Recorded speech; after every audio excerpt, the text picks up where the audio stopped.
The leader, War Admiral, 2.5 for speed. That's it is in the center of the racetrack. The Admiral Spoon drawing alongside again. War Admiral is still there. War Admiral is pulling away to another gear. Yeah, the quick fight come in the Derby. Wheel away keeps coming in. Hunt is all hot.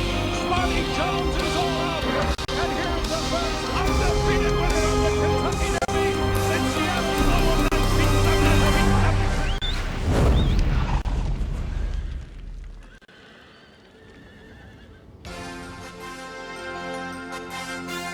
It is down to single digits in Louisville, Kentucky. I'm not talking about the temperature. I'm talking about the countdown to Kentucky Derby 144 presented by Woodford Reserve, now just 9 days away. Welcome to the work show presented by twinspires.com. Fast main track here this morning. We're looking forward to lots of activity from the Derby and Oaks horses, but we're going to start the show with some headlines. Hofburg, one of the contenders for the Kentucky Derby, hit the track for the first time yesterday for trainer Bill Mott. Mendelssohn, I see this horse's name in my sleep. When we're looking at social media questions, his name pops up left and right. He's trending on social media. We're going to tell you more about Mendelssohn a little bit later on in the show. And an important Kentucky Oaks breeze today. My Miss Lilly going to the racetrack for a breeze for trainer Mark Hennig. Joe Christofak alongside Scott Shapiro on the far left for the first time on the show. We welcome Scott. We also welcome a special guest to the program, exercise rider Nick Busch, who works for the Todd Pletcher camp for 11 years, in fact, a family of grooms and horse people, his father, his grandfather, his great-grandfather. And Nick, you're a familiar face to people that paid attention to the Kentucky Derby, particularly last year, because 1 year ago, Always Dreaming was the horse that you were instrumental in getting him ready for the race and eventually winning. It's great to have you here. Thank you. It's great to be here. Talk about it. Tell us about Always Dreaming. Tell us about what was happening 1 year ago. I mean, obviously, this was a horse that was feeling really good, but maybe at this point a little bit too good. Yeah, he was coming into the race. He was coming into the race with Adele. She was the rider before him, and he was getting a little too aggressive. And she had galloped him all winter long, and she did a good job with him. But when he got here, he got different. You know, I guess the grandstand, all the traffic, and he knew what he was here for. So he got really, really aggressive. And I'm a little bigger than her and probably a little stronger. So you know, he got to where he was throwing his head and running off with her, so Todd had to make a change, you know, to try to save something for race day. So he switched me and put me on him and put draw reins on him to try to keep his head down, like a different piece of equipment to try to keep his head down and to keep him focused and try to save something, like I said, for race day, because we knew he was peaking. He was peaking at the time, and we didn't want him to be over the top going in and have used himself up. So we basically, you know, switched up and got him to relax a little bit, and the draw reins helped him keep his head down and helped me slow him down a little bit. And on race day, he was really good. Nick, you've been on Magnum Moon in the mornings this year. Obviously, the horse, beautiful colt, tons of talent. We saw him veer out a little bit in Arkansas, some concerns. Has he learned a little bit in the mornings? Do you feel confident? Yeah, I feel really confident. I think he was just a little green looking at the tire tracks, and he wasn't quite focused in that race. I think he was only running 75% in the stretch, because if you watched him when Luis was trying to make him switch leads, he was not really running full speed, but he was still drawing away from him. So I'm very confident. I think we're going to work him over the track and try to get him to look at everything on the infield so he can be straight and not getting out like he was. Nick, he's a beast of a horse. He's huge. Does that inhibit him in a race like the Kentucky Derby, where there are 20 horses, as far as, you know, the potential for traffic? Do you think he's a horse that can put himself in position to get the job done? And do you think maturity-wise, there's that whole Apollo curse thing? Yeah. He didn't run at all at age 2. Do you think he's got the mental and physical ability to handle 170,000 people in a 1.25 mile race? I think he's a professional. He's pretty classy for his age. Like, you know, he's pretty mature. He didn't run as a 2-year-old, which I think is good, because it saved him a little bit, and he didn't have to go through that grind. But I know that the Apollo curse or whatever, but things like that are meant to be broken. So, but I think he will put himself in the race. He's the type of horse you can shut him on, shut him off, and he's got a bunch of different gears to where he should be all right and be able to put himself in the race and put himself in a comfortable spot. Yeah, I think so. Yeah. How do you feel about the Magnum Moon coming in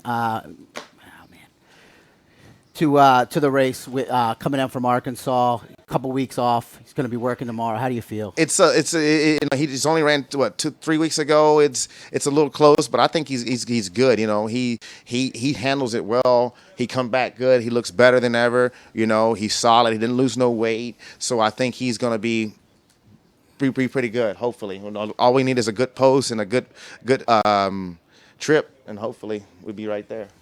Great. Well, Nick has been aboard Noble Indy as well. He's also been aboard Audible in the mornings, who has a little bit of reputation of being not the greatest workhorse, maybe a little bit better in the afternoon than he is in the morning. We caught up with trainer Todd Pletcher. The one thing that I don't think people really get to see a lot of horses breeze over the Palm Beach track, and it's a great surface and one that we've had a lot of success over, and I think it's a very safe surface, but it's a little quirky, and sometimes horses will not put in as good a breezes on it as they will other times. In his breeze before the Florida Derby, John Velasquez, who knows the horse well and has ridden him before and worked him before, was scheduled to come out. It was the same day as the Louisiana Derby. Johnny called me like at 5:15 and he said, I'm on my way, but I'm stuck in the Florida Turnpike. There's been a bad accident. I said, call me back in a few minutes. Let me know where you stand. So he calls me back like 15 minutes later and said, I haven't moved. I said, we'll cover it here, turn around, go to the airport, get to New Orleans. And so Nick Busch worked him that morning and never been on him before. So some things like that, might have affected why he didn't work as well as he sometimes will. But he's not an overzealous horse in the morning. I think that's part of what makes him good. He's very relaxed when he goes to the paddock. He's laid back. He's adaptable to different racing styles. Laid fairly close in the Holy Bull, dropped way back in a hot pace in the Florida Derby, and still produced that big turn of foot. To me, like what was really impressive about his Florida races was the quick acceleration. You see that on the turf more often than you do on the dirt, and he was able to really quicken in the course of the race. Well, Nick, you make Palm Beach Downs your home in the wintertime. Todd talked about that being a little bit of a quirky surface. And Audible's a little bit of a quirky horse. He's a lot better in the afternoon than he is in the morning. And Todd also alluded to the final workout before the Florida Derby where Johnny got stuck on the expressway, and it's the call to Nick Busch to get up. The experts were not impressed by that workout. A lot of people jumped off of Audible. That's why I got a better price on him. Right. He's the type that, he doesn't work really well in the morning, but he's an afternoon horse, which is good because, that's when you want him to show up. There's no money in the morning. But then again, like, a lot of people got off of him is because, like, they didn't see him go out there and do it 47, 48 or whatever. But his gallop out was really good. And he's one of them horses that keep grinding and all the way through, and he'll gallop out well. It's kind of different in the mornings because when they're going against one horse, sometimes they say, okay, I know what this is all about, and just not give you their all. But when they go out in the afternoon and they break out that gate and you got another 8 or 9 horses going with them and they hear all them footsteps and, they're in that, I guess it's a whole different ball game for them. And, some of them show up and some of them don't, Speaking of communication with jockeys, Nick, what kind of communication do you have with guys like Javier Castellano, Johnny V, Luis Saez, before races, after works, things like that? Oh, I talk to them. I ask them, what they think about the race or whatever. I got them all. I got all their phone numbers, so I'll text them. I hope I don't get on the nerves and ask them, but I'll text them and ask them what they think, and we get together and, sometimes we put our heads together and they'll ask me for advice sometimes, and when I tell them, which can be beneficial because I ride the horse every day, or I'll come back and I ask them what they think about this horse, why they do that, or, that. So we'll try to figure it out and maybe we got to change equipment or whatever we got to do. But yeah, I try to keep in contact with them guys, Makes sense. Makes sense, right? Yeah, absolutely. Right. Nick, you've worked for Todd Pletcher, you told me offset, for 11 years now. It's been in your family. It's been in your blood. And Todd Pletcher is the man, obviously. He's done so much. He started more horses after this year in the Kentucky Derby than any other trainer. I've been to Palm Beach Downs. I've seen how he runs his operation there, and he's got a lot of people that have worked for him for a long, long time. What's it like to work for Todd Pletcher? Yeah, it's a good job. Todd's a great guy. He won a lot of races. He puts you in the spotlight. He puts you out there. If you're willing to work hard, he puts you in the right spot where you need to be in this game. He takes you. I've been to a lot of places that I would never have gone if it wasn't for him. He's just a nice guy. Some people say he's standoffish or whatever, but if you go up to him and you talk to him, he's probably one of the coolest people you'll ever meet. And he's laid back, and it's a great job. I love it. I've been impressed with his attention to detail. It seems like it's kind of almost like a military operation at Palm Beach Downs where everybody knows what they're supposed to do, including saying good morning in the mornings, which is very important, and it gets people off to a great start. But talk about his attention to detail. That's probably a big reason for his success. Oh, my God. He's like very, very, very, very in detail. He knows everything. Even in the dark, I remember a horse dropped me one morning, and I wheeled, and I ended up catching it. But I thought nobody saw me, and I got back to the barn and said, hey, Todd, come back. He goes, that was a nice catch, Nick. And I was like, wow, you saw me? It was unbelievable. So he pays attention to every little thing. You think he doesn't see you, but he sees every little part of the track. He sees, and it's amazing. I don't know how he does it. I don't know how he does it with all those horses, but he's a very smart guy, and that's a big reason to his success, I say. You guys got 4 horses in the Derby this year. Obviously, your heart is with Magnum Moon, but I'm guessing you like all 4 of them. Any real quick insight before we let you go as to who might be doing the best right now? Vino Rosso's really impressed me in the morning. Vino Rosso looks good. If he runs his race, he could be very, very dangerous. Noble Indy, I like Noble Indy the way he fought back against Lone Sailor the other day. If y'all watched him work, Lone Sailor's a very nice horse, and I thought he was beat at the top of the stretch, and he fought back. And I talked to Johnny after that. I said, do you think he can go longer? And he said, yeah, I think so. I think definitely. So I was like, wow. And then the way Audible runs is like he drops out of it. He's on the backside backpedaling, and all of a sudden you see him just picking the horses off, and just so that's kind of scary, I'm a big Magnum Moon fan, but hopefully everything goes right. And but you never know. We any other 4 could show up on that day. Whoever's on that day. You got to get out there, man. You're going to be on Magnum Moon this morning, right? Yes, sir. Next set in a couple minutes. We thank you for your time. We wish you the best of luck this Kentucky Derby. Lots of great memories from last year. Hopefully more here in 2018 for you. Thank you. Thanks for having me. All right, Nick Busch, everybody. We're going to take some questions from social media, but first we want to welcome people from all over the United States and all over the world. We've got Lori from Ontario, Darlinda from New Mexico, Pamela from right here in Louisville. We've got social media questions coming up right after these short words.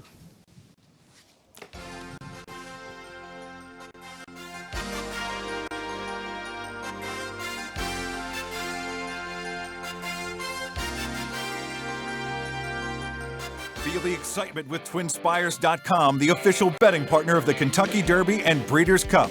With TwinSpires.com, place legal wagers and watch live horse racing wherever you are on any device. Sign up, play, and win today.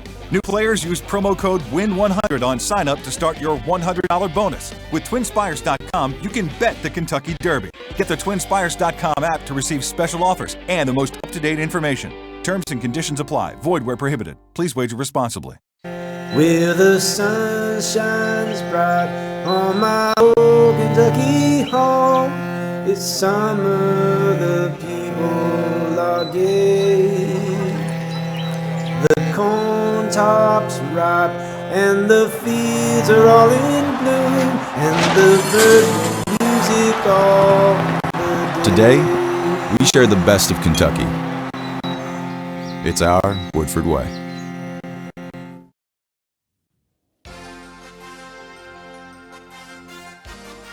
Welcome back to the Kentucky Derby Work Show presented by TwinSpires.com. We are now 9 days out from the 144th running of the Kentucky Derby presented by Woodford Reserve. And we've got some questions coming in from social media. We're going to start with Mike on Twitter. This is a popular question. It's been a theme throughout this year's road to the Kentucky Derby. It's the Curse of Apollo. What is the Curse of Apollo? But maybe the best man to talk about that is James Scully. He's the third member of our team. He's high atop Churchill Downs near the finish line. Scott and I here on the backstretch. James, good morning. And what is the Curse of Apollo, James? Well, good morning, fellas. Yes, the Curse of Apollo. In 1882, Apollo won the 8th edition of the Kentucky Derby without having raced as a 2-year-old. And for the last 136 years, no unraced 2-year-old has won the Kentucky Derby. Basically, those 2-year-old starts provide foundation. It's a 1.25 mile test, and every horse since then. But one thing that is changing nowadays is that horses are becoming much more lightly raced, more time between the starts. Nick Busch referenced it in there. A lot of people think that that trend is going to fall in the years to come, and there's a couple real serious horses making a run at it this year in Justify and Magnum Moon. Thanks, James. There's some really good questions in the queue. Keep them coming. We're going to be answering them throughout the course of the show. Don't forget work time, scheduled work time for the Oaks and Derby horses, 7:30 to 7:45 a.m. Eastern time. We'll get to that in just a little bit. More questions from social media. Frank on Facebook asks, Nick mentioned equipment changes. Do equipment changes have big effects on horses in races? Scott, what do you think about equipment changes and how they can affect a horse potentially in a positive way? Yeah, I think equipment changes are very important, Joe, and a lot of times taking the blinkers off, adding blinkers can really impact how a horse runs, can relax them, can get them more forwardly placed. However, before a big race like this, I'm not real keen on seeing equipment changes. If you see a trainer go with the blinkers on or blinkers off before a race like this, to me, that's iffy. So yeah, trainers are really skeptical of doing that. In the mornings when you go to draw reins or something like that, or change something up with a bit to make a horse more comfortable, then that makes a lot more sense. Okay, so he isn't eligible for the Apollo Curse, but Hofburg is a horse that isn't experienced. He just has 3 starts in his career. Trainer Bill Mott is a Hall of Famer. He has never won the Kentucky Derby. He talked to us about Hofburg's arrival, his adjustment to the surroundings, and his chances in this year's Run for the Roses.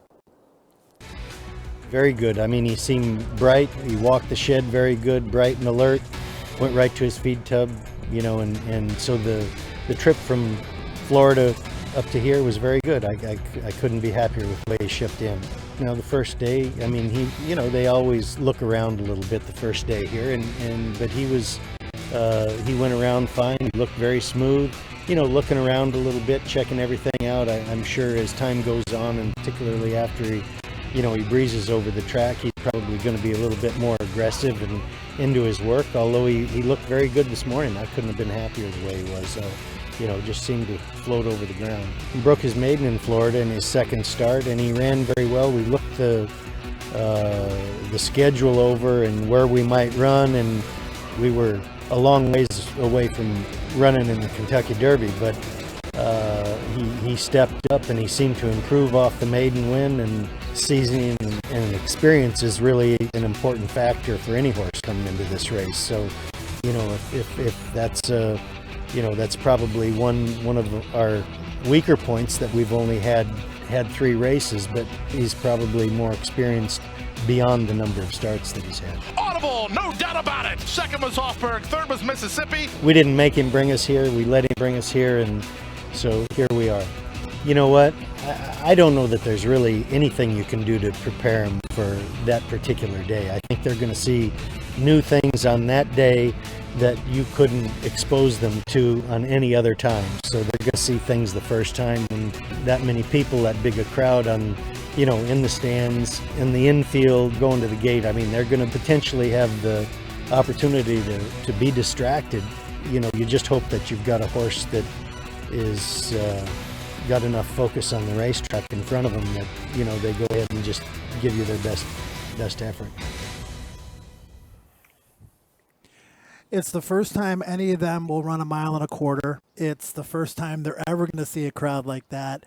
Inexperience comes into play for a lot of these horses, including Hofburg, Scott. And you really don't know, as Bill Mott said, who's going to handle the atmosphere, who's going to handle the distance. You try to predict it, but you really don't know. Yeah, it's tough. And Hofburg, a lightly raced horse. We see the talent, great-looking horse. Ran huge coming out of the maiden race in the Florida Derby. Thought he might even be able to beat Audible that day when they turned for home.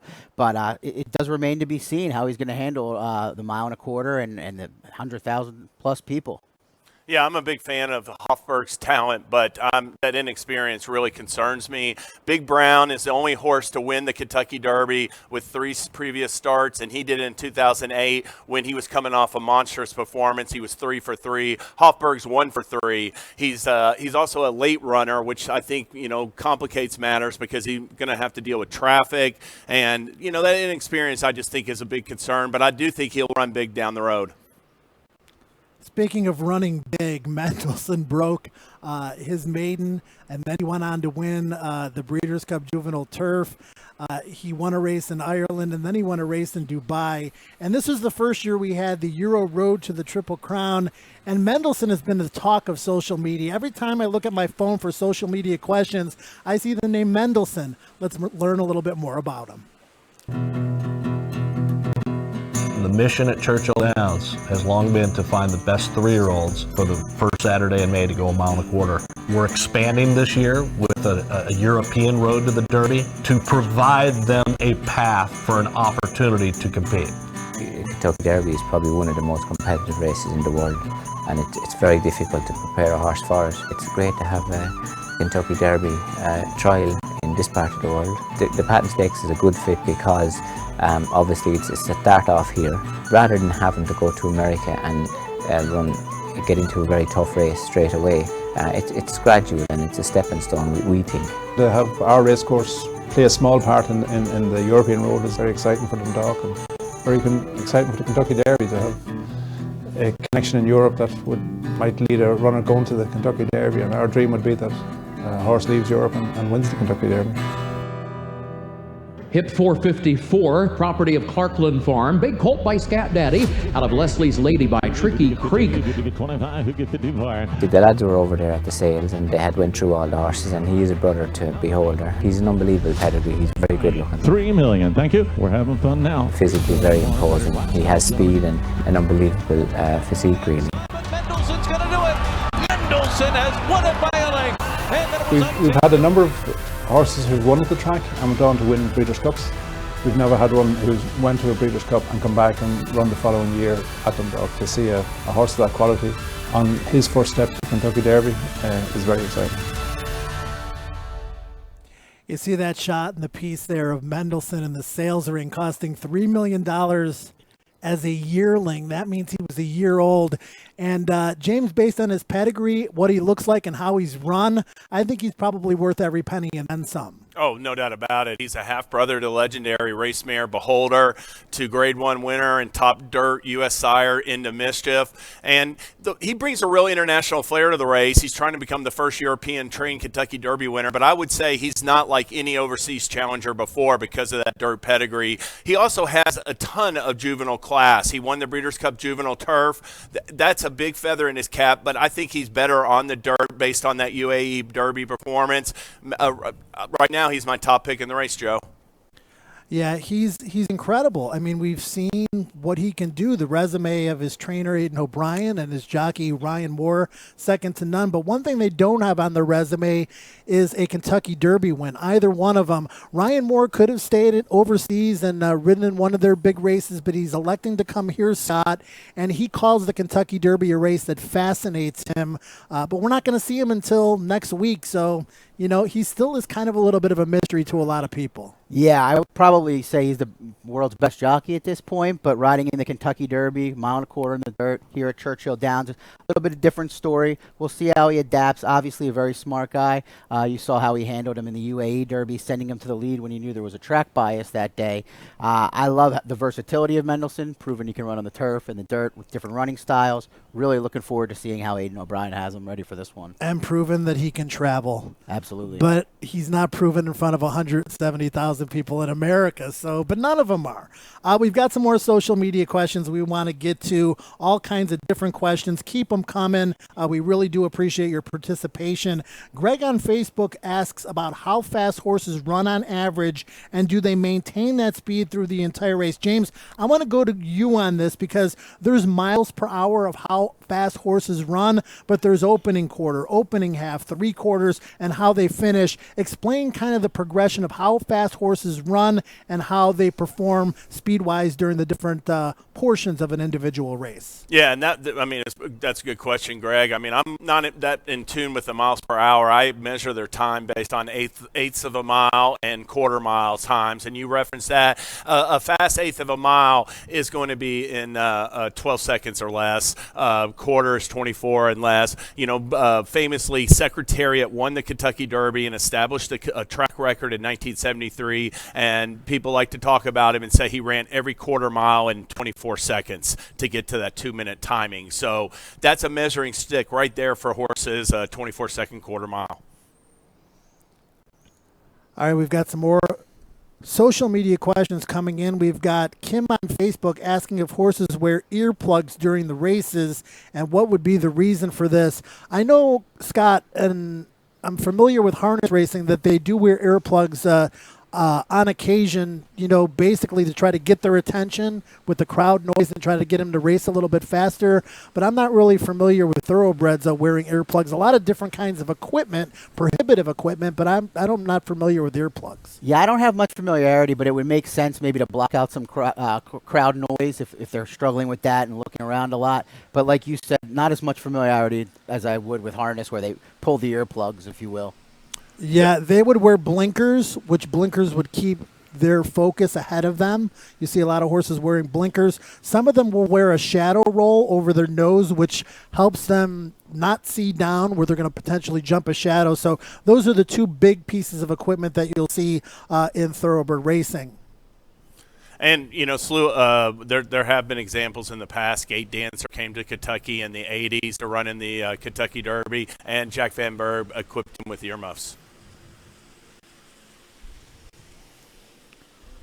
All right, thanks for those social media questions. Keep them coming. We'll be asking or answering them during the course of the remainder of the show. We still got the live Kentucky Derby and Oaks works to come. A message that we want to pass along to you, though. If you're interested in joining us here at the track for Derby Week, visit KentuckyDerbyWeek.com for event and ticket information. Again, KentuckyDerbyWeek.com. It's the only official and guaranteed place you can buy and sell Derby Week tickets. Again, for all the information about Derby Week buying and selling tickets, the official website is KentuckyDerbyWeek.com. We've got live training coming up. It's our favorite part of the show, the Oaks and Derby horses. My Miss Lilly, the scheduled featured workout. Feel the excitement with TwinSpires.com, the official betting partner of the Kentucky Derby and Breeders' Cup. With TwinSpires.com, place legal wagers and watch live horse racing wherever you are on any device. Sign up, play, and win today.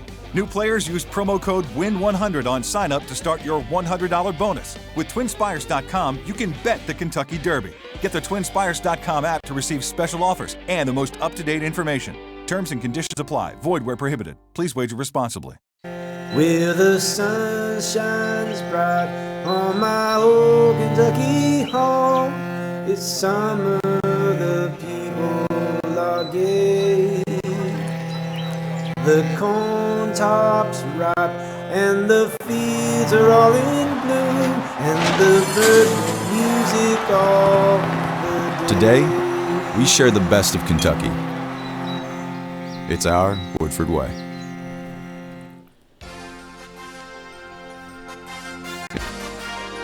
We are back on the Kentucky Derby Work Show presented by TwinSpires.com. Let's set the scene for you. Scott Shapiro and I on the backstretch here. James Scully high atop Churchill Downs, and it's a fast track. Weather on the improved, temperature right around 50 degrees. A fast track for training here this morning, and we've got one scheduled breezer, and it's an important one for the Kentucky Oaks, James Scully. Yes, My Miss Lilly. We had Mark Henning, her trainer, on the set yesterday. She comes off a win in the Gazelle Stakes at Aqueduct, a real confidence booster, I thought. And she's a real intriguing contender. I mean, we know who the main players are, Menominee Girl, and Midnight Bisou. But My Miss Lilly is one of those in the very next tier, got a chance to step forward, really looking to see her work. She's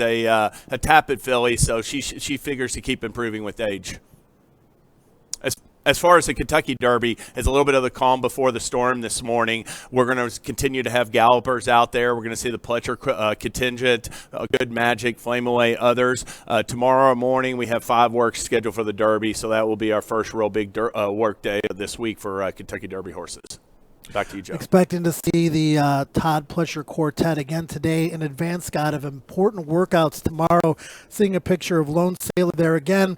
Kentucky Derby horses in the bright yellow saddle towel, Kentucky Oaks horses in the pink saddle towels. Easy to identify. We'll tell you who we're seeing as we're seeing them, but not a majorly important day of training for the vast majority of these, just jogs and breezes and refamiliarizing themselves with the racetrack, except My Miss Lilly, who's going to have an important work today. Yeah, looking forward to seeing My Miss Lilly, a very good-looking daughter of Capit. Moved forward last time with the win in the Gazelle after a troubled trip in the Busher. Trainer Mark Henning says she should improve with the added distance. So looking forward to seeing how she trains today and obviously how she runs next Friday. Yeah, this is an important work for her leading into the Kentucky Oaks, which will be Friday, the first Friday in May, as always, here under the Twin Spires. And here's the point standings right now. And the point standings kind of equate to who's probably going to be the favorites. Midnight Bisou and Monomoy Girl likely vying for favoritism. And then probably a big gap to whoever is the third choice in the race. It could be My Miss Lilly. It could be Coach Rocks. It could be Rhea, who actually finished behind Mendelssohn in the UAE Derby against the boys. Eskimo Kisses is popular with a lot of people as well. Amy's Challenge just rejoined this group recently.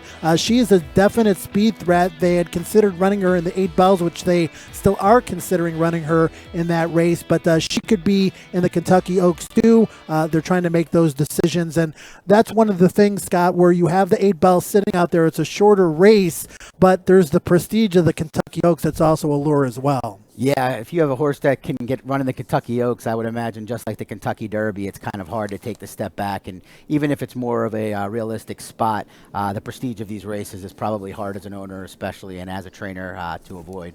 And speaking of the Kentucky Oaks, James, sending it up to you, Monomoy Girl.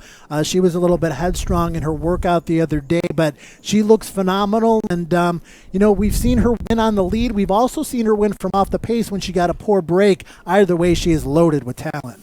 Yeah, I mean, and she did win from off the pace. You referenced that. She got a poor break. Her other races are more front-running efforts. She comes off a real stylish wire-to-wire win in the Ashland Stacey Keeneland. And it's a little bit of a concern for me if she does break well, how well she'll settle, because as you mentioned before, Oaks is potentially going to have a blazing hot pace. We have Classy Act. We have the New Mexico filly and Blame that's going to be rolling from the gate. And, in her final work, Monomoy Girl, I'd like to see her just settle a little bit better in the stretch. She was really under a tug hold and snug hold and throwing her head a little bit. So hoping she'll be a little bit more relaxed in the days to come.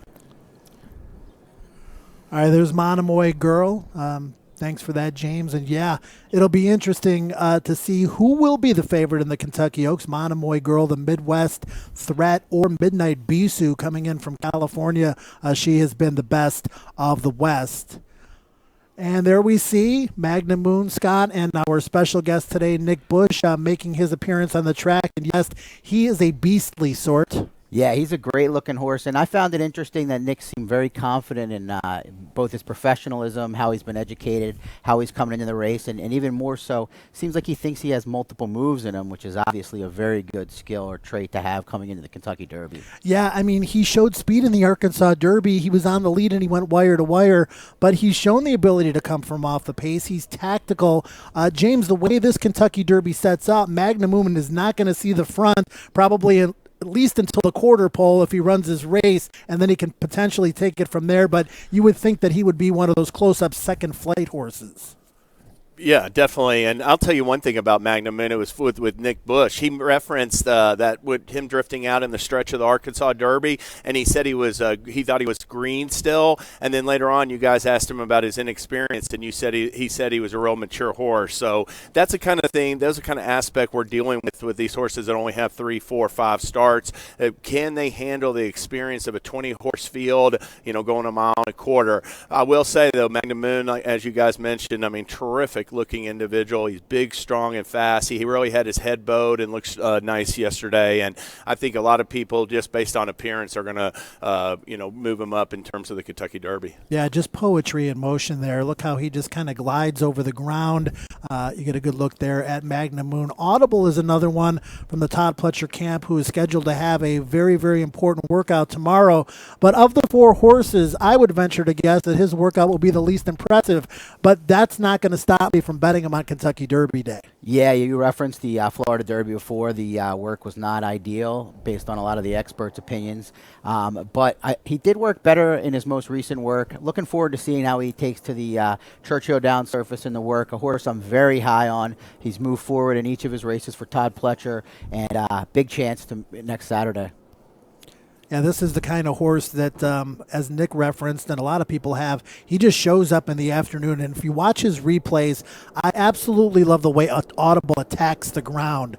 And if you watch the replays, you'll know what I'm talking about. He just really seems to find another gear. And Todd Pletcher referenced it in the piece that we saw earlier, that he runs more like a turf horse the way he attacks the ground. You don't see that very often. Third or fourth member, 4 members of the Tap Todd squad is Vino Rosso, who has really impressed me here in the mornings with his professionalism, his coat, shiny. He just kind of glides over the ground, and he seems to be taking to the surroundings very, very well, James. Of the 4, and they've all looked great, don't get me wrong, Vino Rosso has really, really impressed me. Yeah, no doubt about it. He's a big, strong. His coat is bright, and he's really athletic-looking individual. Vino Rosso, Noble Indy, and Audible all have had a recent work. They worked last week. Magna Moon, since he raced 2 weeks ago, he hasn't worked since Arkansas Derby.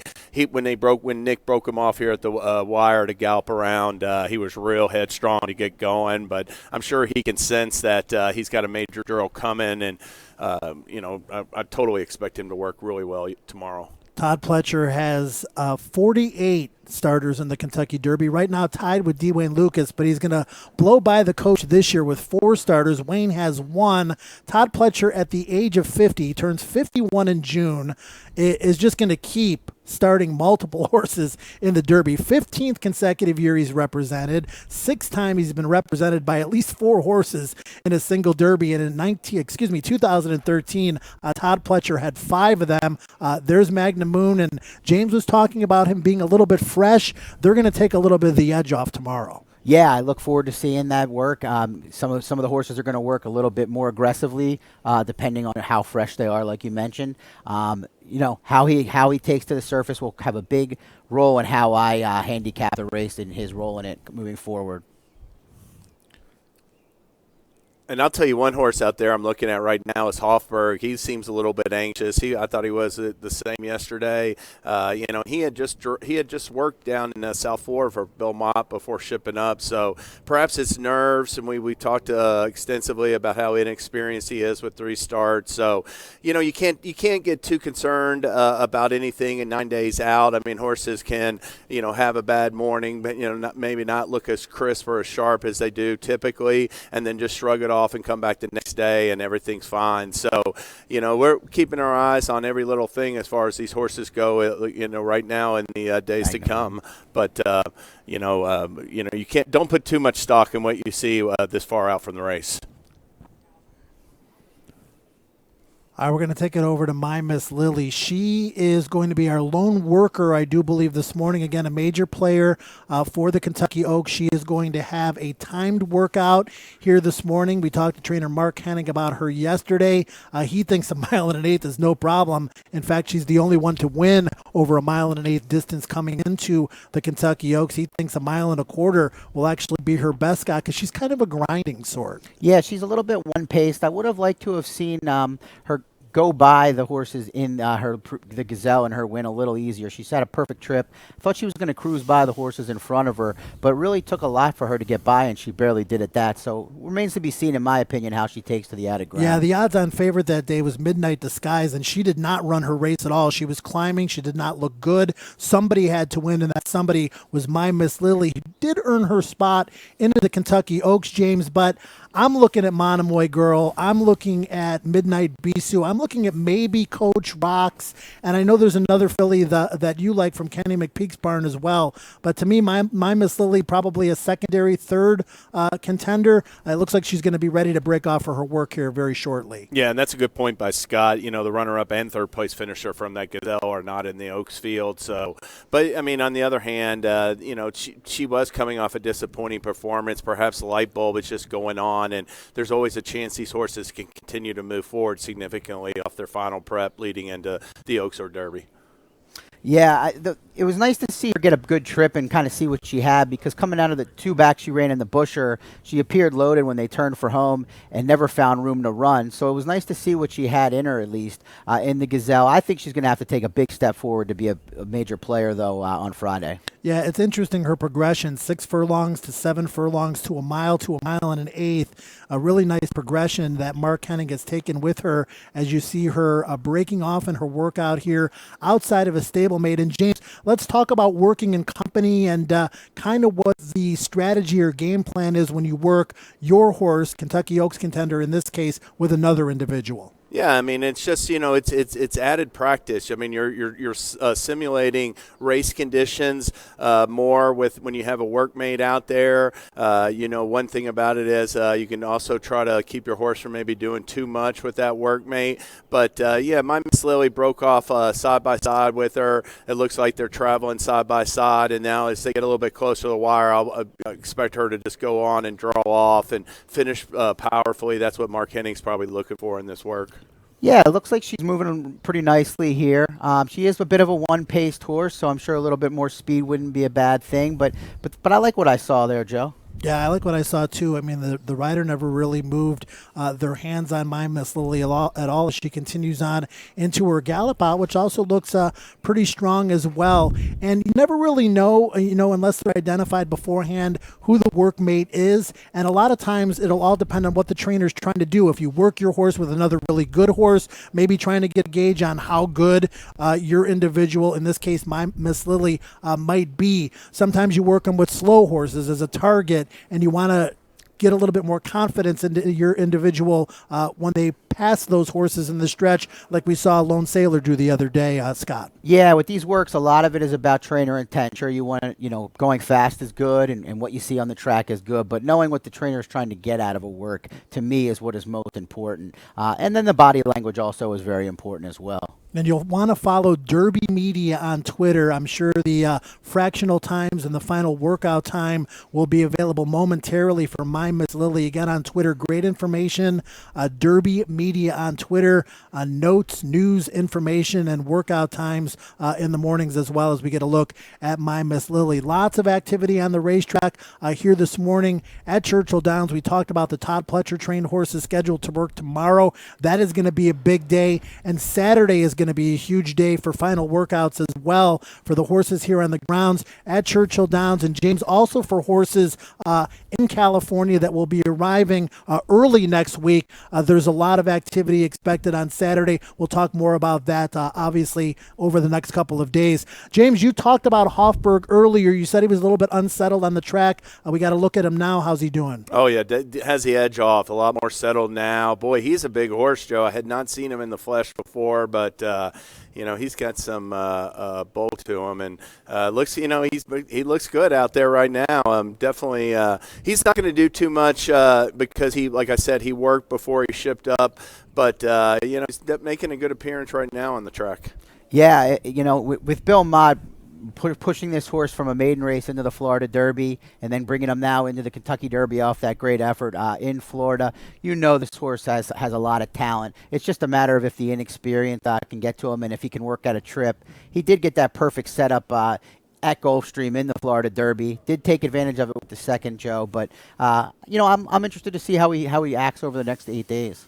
Bill Mott, one of the best trainers to never win the Kentucky Derby. He's never hit the board. In fact, 0 for 7 But he's a 3-time Eclipse Award-winning trainer, 1999 Hall of Fame inductee. He's won a Belmont Stakes with a Drosselmeyer in 2010, winner of 10 Breeders' Cup races. I mean, he's got one of the great training resumes of all time, and now he's trying to win a Derby with Hofburg. We talked to him at the barn yesterday. He seems quietly confident. He knows the horse is inexperienced, but James, he also feels like he belongs.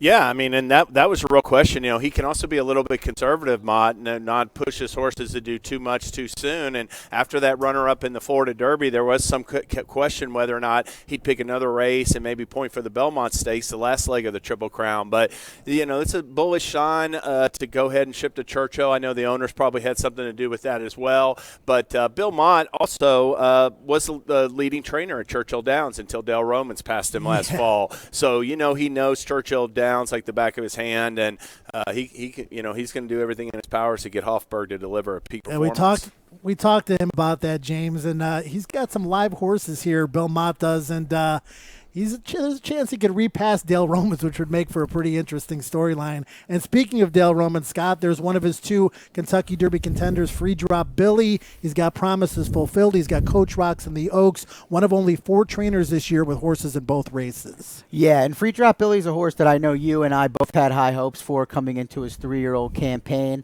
Has not really moved forward like I had hoped for.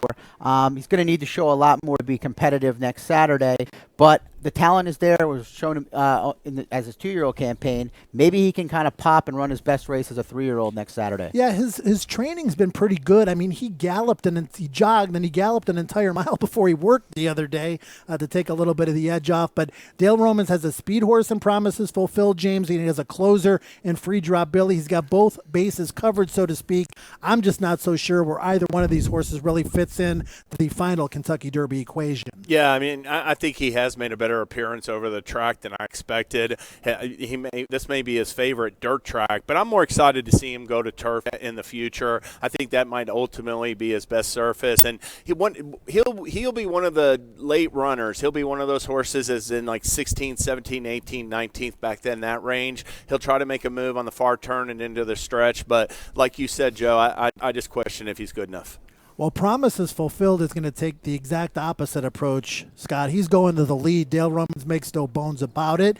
He wired the Fountain of Youth field on very slow fractions, but the fractions were a little bit more quick in the Florida Derby. Yeah, maybe there's a happy medium we'll see here next Saturday, but he went relatively slow, 2 back at Gulfstream, and then they really went at it with in the Florida Derby, setting things up for the late runners. It'll be interesting if the new jock Corey Lannery can relax him a little bit more than Robbie Alvarado was able to do in Florida. But like you said, he'll be on the lead. Maybe Justify will press him, or they'll go at it a bit early.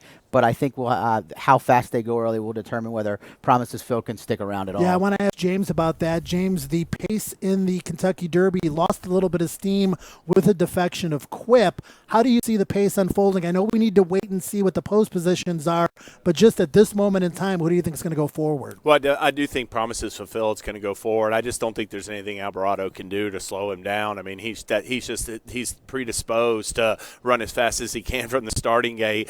The real question is, with Justify, does he settle willingly and sit a nice, comfortable trip right behind Promises Fulfilled? Because you know that if he gets into that rhythm, that makes him extra tough.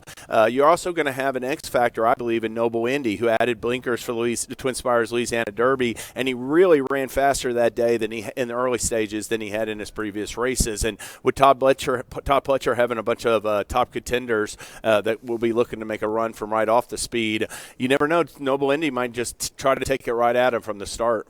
Yeah, I could see that. Noble Indy was real keen last time out. Justify also, I think a lot's going to come down to the draw. Justify, if he draws inside of Promises Fulfilled, it'll be interesting to see if Mike Smith's able to relax him. If he draws outside, you would assume Promises Fulfilled would go to the front. Justify would be able to stalk just off the pace. Yeah, I'm going to throw a pace wild card in there too, and that's Bravazzo, who Dwayne Lucas has said, and we don't have a rider for Bravazzo yet, but I think he's going to be forward in the race as well. We see Hofburg completing his morning exercise here at Churchill Downs again.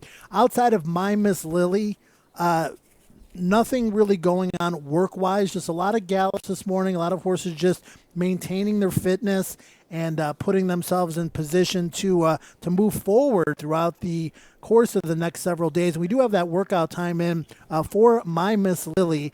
She goes officially 48.80, which is 48 4/5. The splits 12.4 or 12 2/5, 24.4 or 24 2/5, 36.80 or 36 4/5. She gallops out 102.40, which is 102 2/5. That's a gallop out time. And she was outside of Spike Sherrill. Spike Sherrill is the horse on the inside here at Dallas. Stewart trainee, who's a pretty nice horse. She's not Stakes caliber. She's probably upper claimer or low allowance horse, but it was a good workout for My Miss Lilly. James, I think Mark Henning got exactly what he wanted to out of it. Oh, yeah, definitely. And she looked like she finished, full of run. We've talked about how she's looks like a filly that's really going to love the mile and the eighth distance. She needed to get a feel for the track in this work today, and it looks like she went real comfortably and liked it. So all systems, appear to be moving forward for My Miss Lilly. The other thing I mentioned on the horse we haven't taken a look at really on the track, I don't think we got the video of him, that I really am just in the recent days have been impressed by his looks, is Flame Away. He's such a hard-trying horse, always puts his body down, and he also has good tactical speed. He's one of those horses that you don't know if he's going to be sitting second, third, or fourth, or he's going to be pushed back to sixth, seventh, or eighth. But he has won from off the pace before. He's won on the lead. He's making a great impression, I think. And he's the son of the Scat Daddy, and boy, the Scat Daddy really stamps his horses. We'll talk more about Justify and Mendelssohn when they get here. We've seen Combatant out on the track too. Can just really throw some nice looking horses, Scat Daddy. Yeah, it's so interesting because, and I joke about this all the time, and Ed loves when I say it. You handicap the Kentucky Derby literally for 5 or 6 months. We're starting to look at these two-year-olds are already starting to race going into next year's 3-year-old Triple Crown season. So you're scouting them, and you scout these horses, and they go from maiden races to allowances to stakes, and you try to figure out who's better than who. And then you get here and you see them on the track, and all of a sudden your list change a little bit based on what you're hearing, who you're talking to, what they're saying, and what you're seeing out there, Scott. Yeah, it's always a tough balance, Joe, to figure out kind of the basic handicapping that you would do for a normal race. You don't want to overthink the Kentucky Derby. But with all the hype, being able to see all these horses come out like this in person, you got to balance the two of them. Very tough to do, even for the sharpest of handicappers. Yeah, for me, Vino Rosso is a horse that I've liked, but he's impressed me. Lone Sailor is a horse that I think has a marginal chance to hit the board, but he's really impressed me out there. Good Magic, I like him even more than I liked him before, and I think we have a shot here of Good Magic. I was at the Chad Brown barn with the TV crew a couple days ago. We talked to Chad. Chad's 0 for 4 in the Kentucky Derby, James. He's had some decent chances, but you can just feel the confidence around the barn. Chad, very chatty, in a great mood, and I think he's feeling really, really good about his chances with Good Magic. Yeah, and he talked about it in that interview with you, Joe. He thought that Good Magic might have been a couple works short when he came back, and he finished third, an even third the first time. It was a real disappointing effort considering how well he ran in the Breeders' Cup Juvenile. But he rebounded last time in the Bluegrass. He has we've talked about his pattern last year where he ran his best race in his third start of the year. The Kentucky Derby will be his third start. And, Chad Brown, he won the Preakness last year. His reputation was built on turf horses. He remains one of the top turf trainers in North America. But his dirt program's coming on, and Good Magic definitely has a chance to be a factor in my mind. Now, trainer Brett Calhoun has a couple of potential horses for the Kentucky Oaks. Patrona Margarita, one of them, and Classy Act is the other one. And Classy Act is a horse that really impressed me this winter at the fairgrounds. She won an allowance race, Scott, and then she came back and ran second behind Monomoy Girl in the Rachel Alexandra after setting the pace. No disgrace in losing to Monomoy Girl, but the Fairgrounds Oaks, where she ran fourth to Chocolate Martini, was a smidge disappointing. Yeah, I was disappointed in that as well, Joe. I think that though, my gauge on this horse is that they're going to send her and see how far they can take them. I think she has got the speed to make the lead. Whether she can carry that speed the full mile and an eighth remains to be seen. But I give her an outside shot to hit the board in the Oaks. Yeah, James, I mean, she's going to be a pace threat in the Kentucky Oaks. I don't think she's going to be a threat to Monomoy Girl on or near the front end, because in the Rachel Alexandra, and you alluded to this earlier, Monomoy Girl broke slowly and caught Classy Act that day. I don't think Florent Giroux is going to be messing around with a Monomoy Girl in the Kentucky Oaks. I think they're going to show speed. Whether or not that equates to making the lead remains to be seen, but I don't think Classy Act is going to match strides with Monomoy Girl late. Yeah, I don't either, Joe. I still think she has a nice upside for Brett Calhoun. She just started, Stakes Company a couple races ago, but I do think the mile and an eighth distance and the other speed in the field, she has one way to go, and it's on the front end, and I just can't. She might be better suited for a little bit less ground, a little bit less company at this stage in her career. Yeah, it'll be interesting to see what happens with the post position draw. That will be on Monday for the Kentucky Oaks and Tuesday for the Kentucky Derby. Post position draw with a field of 14 is important, and even that much more important with a field of 20 for the 144th running of the Kentucky Derby presented by Woodford Reserve. Again, Monday, the Oaks draw. Tuesday, the Kentucky Derby draw. Hey, we've drawn opening night at Churchill Downs. Races start this coming Saturday, so you want to join us for opening night. We race Tuesday, Wednesday, Thursday, Friday, and Saturday. Friday Oaks and Saturday Kentucky Derby, as we are now just 9 days away from the 144th running of the Run for the Roses, as we see Classy Act there. Scott, you come in from California, and you've had an intimate look at some of the horses that have been racing there, not only for the Derby, but obviously for the Oaks as well. How good is Midnight Bisou? I think she's got a shot to be the best filly in this class for sure. I like her as my top pick at this point in the Kentucky Oaks. That turn of foot from off the pace to me was really impressive in both of her last two races. I know Mike Smith, is very high on this horse. Bill Spar, don't snooze on Bill Spar, veteran conditioner that can definitely get the job done. They have this horse ready to roll, and they're very confident. Classy Act just getting a taste of the environment, so to speak, here at Churchill Downs here this morning. And the training period for the Oaks and Derby horses pretty much over at this point. So we're going to take a few more social media questions. Again, if you're watching on Facebook, Twitter, YouTube, if you're here at Churchill Downs and you want to hand Bobby, our cameraman, a question, he'll be glad to pass it along. But we've got some coming in, and we're going to start with a question from Will on Facebook. Scott, we'll ask you this question. He's asking if horses get the practice in the paddock in the mornings leading up to any of the races, I'm assuming, but in particular the Oaks and the Derby, and it's all part of that environment learning process. Yeah, the trainers will have the horses school, is what they call it, and get them ready for that part of it. They come out on the track and learn the racetrack, but a big part of being successful with this kind of environment is being able to handle the crowd before the race, and using too much energy up before the race, getting nervous, is not something that you really want to see from any of the horses. Yeah, horses are very habitual, so when they go somewhere where they're not used to being, they kind of look around and they're like, where am I at? And then they kind of notice, we're in this place called a paddock, but it's in a different place that I'm used to. And it's a really, really good tool for trainers to get them used to that environment at different racetracks. Okay, so we have a question from Maddie on Twitter. I'm going to send this one up to James, asking about horses walking or trotting the opposite direction before working out. You're high atop Churchill Downs. Just talk about the whole process of what goes on in the morning. Obviously, this is a training period with Oaks and Derby horses, but during normal training hours, James, there are dozens, even upwards of 100 horses on the track at any one given time. Yeah, and those horses that are going the opposite direction are on the outside rail. The inside part is going to be for horses that are out there either jogging, galloping, or breezing, and they can't get in their way. So you can walk along that outside rail, perhaps canter along it, but you've got to be far away from the middle. You can't be in the middle of the track towards the inside rail, because those paths are reserved for horses that are traveling the right way.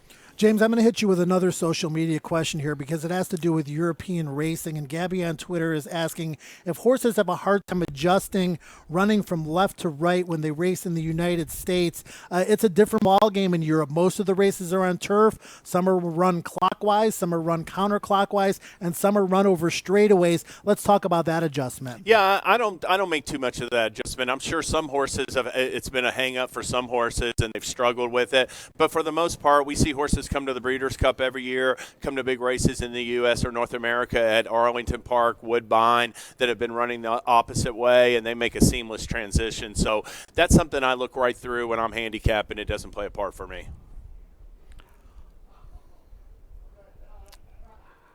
Classy X still on the course. You see her just jogging around there. We saw her standing around earlier, just kind of taking in the scenery, and now she's getting in her morning exercise for trainer Brett Calhoun. Again, Classy Act, one of two horses for Calhoun who could be running in the Kentucky Oaks, which is coming up a week from Friday. We are just 8 days away from the Kentucky Oaks, the Longines Kentucky Oaks here at Churchill Downs. So, Scott, we saw quite a bit this morning. We got to see the Todd Pletcher trained horses again today. We got to see Hofburg. We got to see Monomoy Girl. The activity's really going to pick up tomorrow with some very important workouts. Yeah, looking forward to it. I've seen a lot of horses just galloping and jogging, starting to get down to it, getting close to the big race. Really excited to see the Todd Pletcher horses work because I'm high on at least 3 of the 4. Yeah, I'm going to throw it to James real quick for just a final thought on today, James. What you saw, was it different than what you've seen in the last couple of days? These horses seem to all be adjusting pretty well to the environment. Yes, and I'll tell you, I love I'm really looking forward to the next 2 days as well. Like Scott mentioned, I'm trying to keep an open mind. I'm going to be using some of these horses in my bets, and I'm going to make my judgments over the next couple days. Well, that's going to wrap it up for the Kentucky Derby Work Show for today. We'll be back tomorrow, Friday again, 7 o'clock, the workout time between 7:30 and 7:45. Have a great remainder of your day, everybody. I didn't hear Joe when he finished. Sorry if I was a little bit late getting there, Keith. Yeah, I'm